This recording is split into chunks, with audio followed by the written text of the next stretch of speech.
Hey guys, Back Photography here, and today we have a really interesting video, so stay tuned because I'm going to show you how with any camera equipment you can get super high resolution images with this really interesting hack that has been used for many years but not really used that often in portrait photography.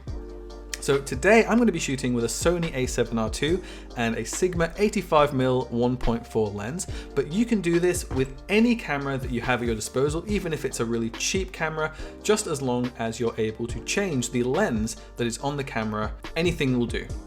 So one thing you're going to need for this photo shoot is a long lens, and ideally you're going to want to use a long prime lens, something like either an 85mm or a 135mm, or you can use something like a 70-200, or if you're using a crop sensor camera, you can even use the kit lens that comes with your camera, like the 18-55 or the 24-105mm lens. Any of these lenses will do, and even if you don't have these, you can really use any lens you want at all, but you will get a slightly different result with the perspective of how the image is going to look at the end of the procedure.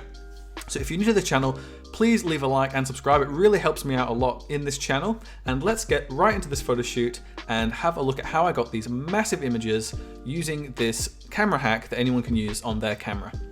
So basically what we're doing here is we're using a process called image stitching, where we're actually going to be taking a few photos, probably somewhere in the region of 9, or you could do 12, or you could do 15, or you could do 16, basically any square multiple, so you're getting a grid of photos that we're going to stitch together at the end.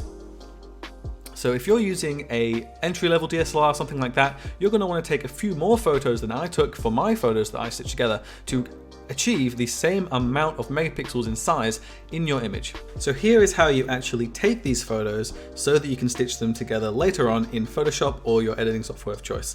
So get your lens, get your camera, put them together, and then what you want to do is not probably shoot on the lowest aperture possible if you're using a low aperture prime. You probably want to shoot on something like f2.8 because you're going to get a more blurry background anyway from the photo than you would from that focal length on a full frame camera or on a APS-C camera not doing the stitching technique. And also it's going to be much harder to get everything that you want in focus if you're shooting at a super low aperture. So let's say something like 2.8 will be perfect.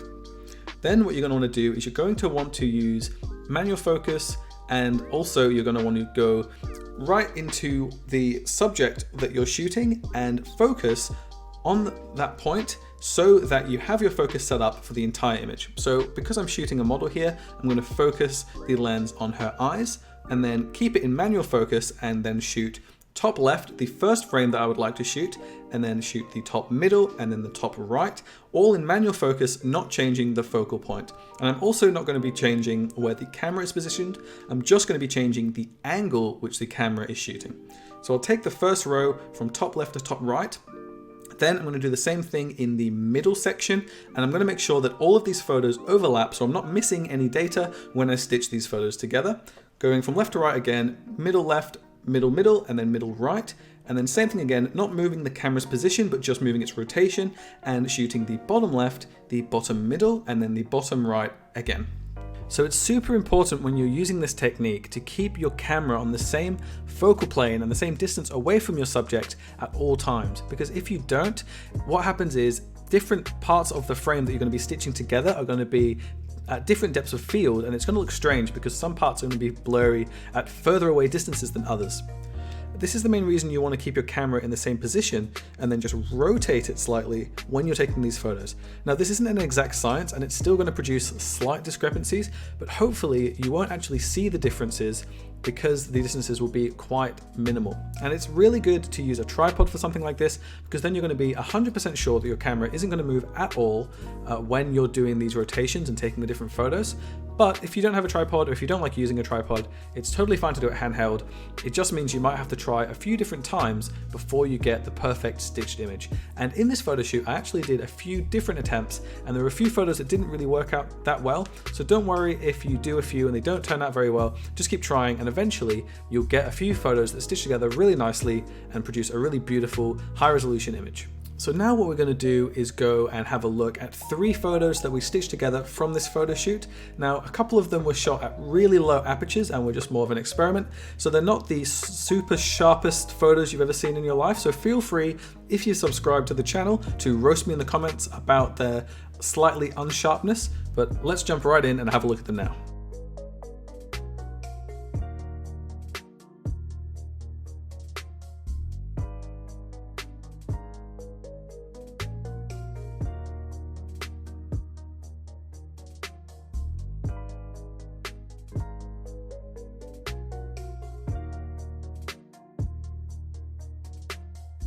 So yeah, as you can see, 250 megapixels is a huge image, and you can really zoom in super far and still get really nice, crisp, pristine images, super zoomed in. So now that we've had a look at some of the photos and we've talked a little bit about how you can do it yourself, let's actually jump into Photoshop and we'll have a look at how I actually edited one of these groups of images together and brought them together with stitching and made them into one image, got rid of all the imperfections and that sort of thing, and just finished the whole image off to what you saw just then. And I'm going to leave some of the raw files as well in the description, so if you'd like to stitch along and follow the process with me, feel free to do that right now.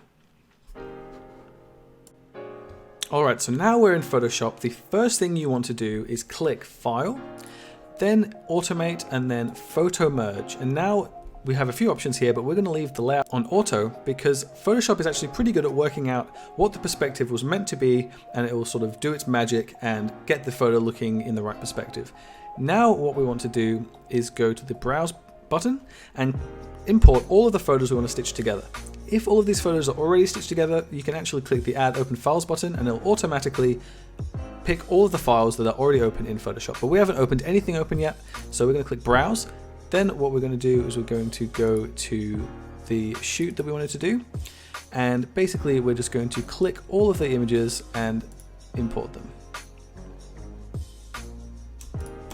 So here we have 3, 6, 9 photos all together. And then when you click OK, this is going to take a little bit of time.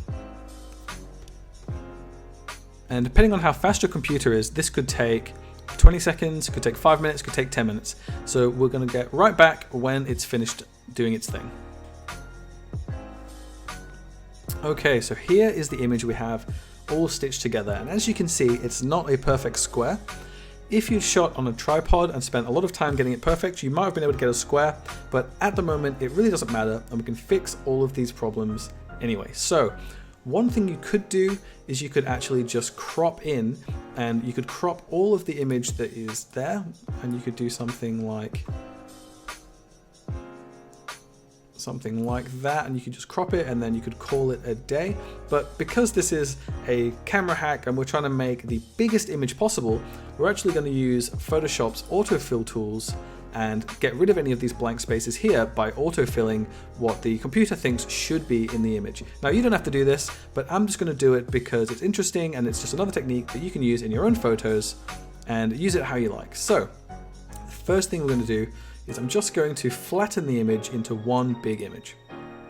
Okay, now I'm going to use the lasso tool to just like circle all of the areas that are white, and then we're going to do a content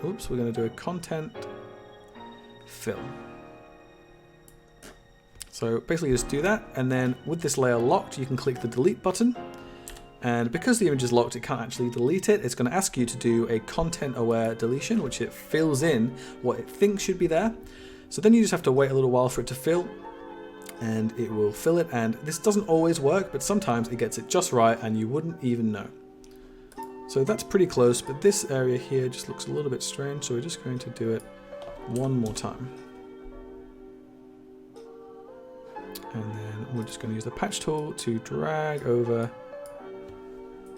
texture and delete one more time, and just doing a little bit of correction here and there.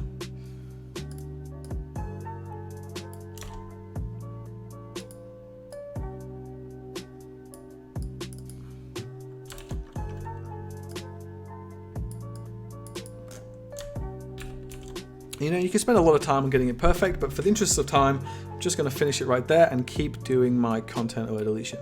I'm going to use the polygonal lasso tool here just because I can make nice straight lines and only have to fill the parts that I really have to fill in this image.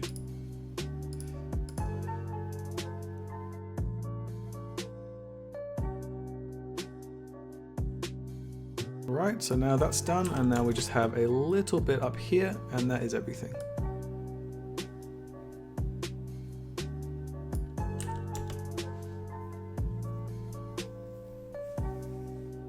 Okay, so now this is all stitched together and we've filled in all the little gaps that didn't look right. Obviously this isn't the cleanest way to do it, and we could spend, 10 minutes or so just making this look perfect. But for now, and in the interest of time, I think we'll leave it there. So now that you've got the fully stitched image, you've got that massive image that, I think this one's about 187 megapixels. You can just edit it like you would a normal photo. But just keep in mind, because this image is so huge, it might slow your computer down considerably when you're editing it. So let's go through and just edit this photo like I would normally edit any other photo, just so we can get the final product.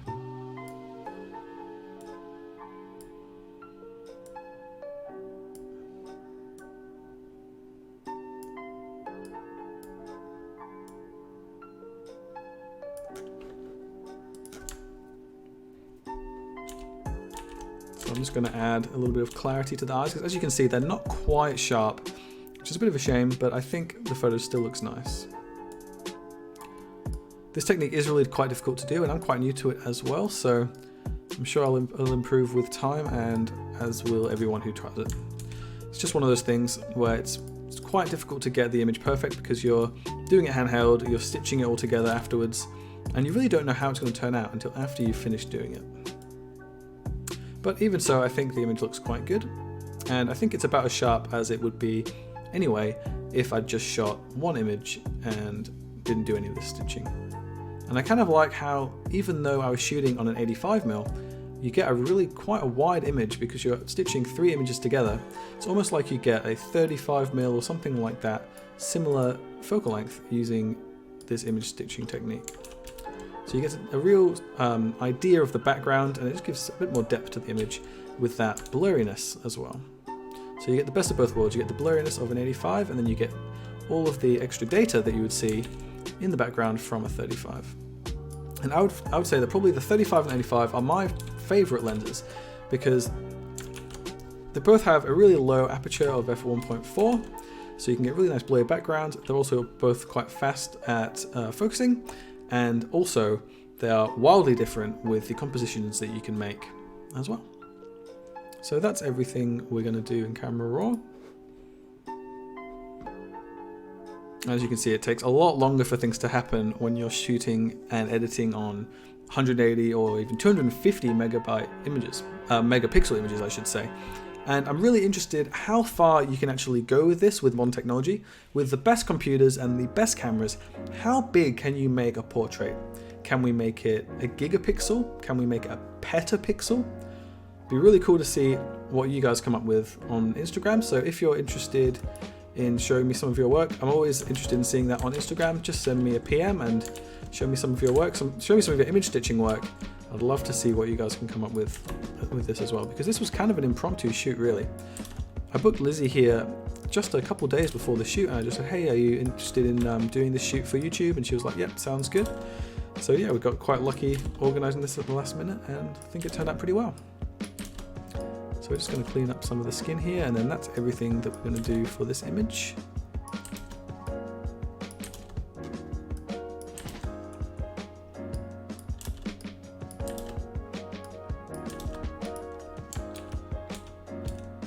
So yeah, that's everything for this image, and as you can see, it's really big, and I really think it actually turned out quite well. So please, if you got this far in the video, leave a like and subscribe, and I'm really looking forward on Instagram to seeing all the photos that you do with image stitching. The raw files are also going to be on the Dropbox as well, but they might take a little bit of time to load. So if you're watching this just as it uploaded, it's going to take probably a few hours for me to upload the images before you can try them out yourself. So once again, thank you very much for watching. I really hope you enjoyed this video, and I'll see you in the next one.